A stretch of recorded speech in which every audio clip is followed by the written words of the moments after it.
Hi! Hello! Welcome back to my channel. అందరూ ఎలా ఉన్నారండి? బాగున్నారా? ఇవాళ మన వీడియో వచ్చేసి పచ్చి కొబ్బరి, శనగపప్పు తాలింపు. కావాల్సిన ఐటెమ్స్ పచ్చి కొబ్బరి, శనగపప్పు, వెల్లుల్లిపాయలు, తాలింపు గింజలు, ఎండుమిర్చి, ఉప్పు, పసుపు, పచ్చిమిర్చి, కరివేపాకు, కొత్తిమీర. కడిగి పెట్టుకున్న శనగపప్పు వేసుకోవాలి. పచ్చిమిర్చి వేసుకోవాలి. పసుపు వేసుకోవాలి. కొబ్బరి తురుము, కొన్ని వాటర్ పోసుకోవాలి. ఇవన్నీ వేసేసుకున్నాక 3 విజిల్స్ పెట్టుకోవాలి.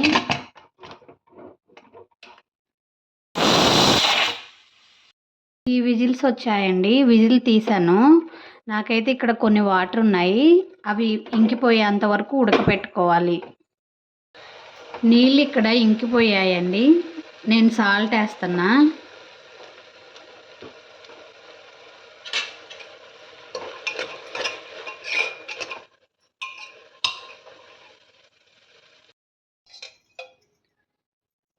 ఆయిల్ వేసుకోవాలండి.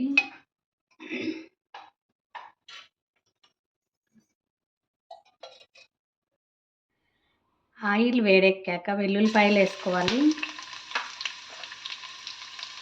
తాలింపు గింజలు, ఎండుమిర్చి వేసుకోవాలి. కరివేపాకు, కొత్తిమీర వేసేసుకోవాలి.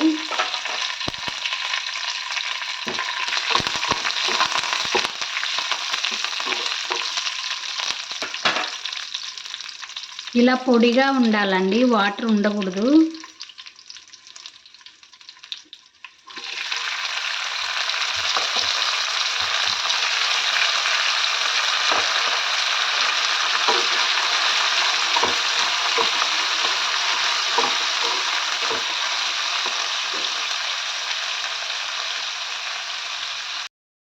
టూ మినిట్స్ మగ్గబెట్టుకొని స్టవ్ ఆపేసుకోవాలండి.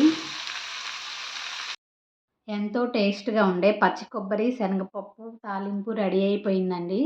దీనికి కాంబినేషన్ మామిడికాయ పచ్చడి. టేస్ట్ బాగుంటుంది. నచ్చితే మీరు ట్రై చేయండి. బెల్లం చారు ఎలా చేసుకోవాలో చూపిస్తున్నాను.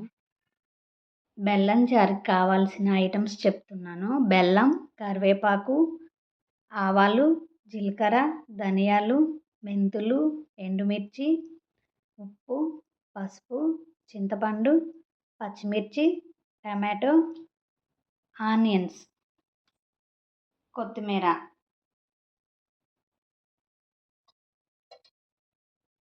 ఆయిల్ వేడయ్యాక ఆవాలు, జీలకర్ర,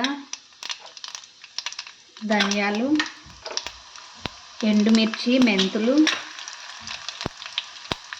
వేసుకోవాలి. పచ్చిమిర్చి వేసుకోవాలి. కరివేపాకు, ఆనియన్స్ వేసుకోవాలి. టమాటో వేసుకోవాలి.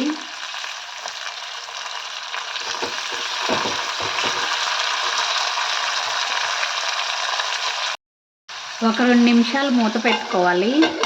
మనం వేసిన ఐటమ్స్ మగ్గాలి. ఇక్కడ మగ్గిపోయాయండి. వాటర్ పోసుకోవాలి.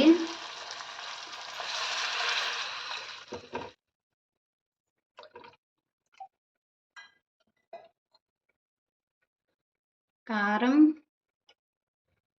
చింతపండు, పసుపు, ఉప్పు, బెల్లం, కొత్తిమీర వేసుకుని అన్నీ మరగనివ్వాలండి. ఇలా ఒక 10 నిమిషాలు మరగబెట్టుకొని స్టవ్ ఆపేసుకోవటమేనండి. వేడి వేడి బెల్లం చారు రెడీ అయిపోయిందండి. చాలా టేస్ట్గా ఉంటుంది. నచ్చితే మీరు ట్రై చేయండి. నా వీడియోస్ కనుక మీకు నచ్చినట్లయితే లైక్ చేయండి, షేర్ చేయండి, సబ్స్క్రైబ్ చేయండి, కామెంట్ పెట్టండి. Thanks for watching my videos. Okay. Bye అండి.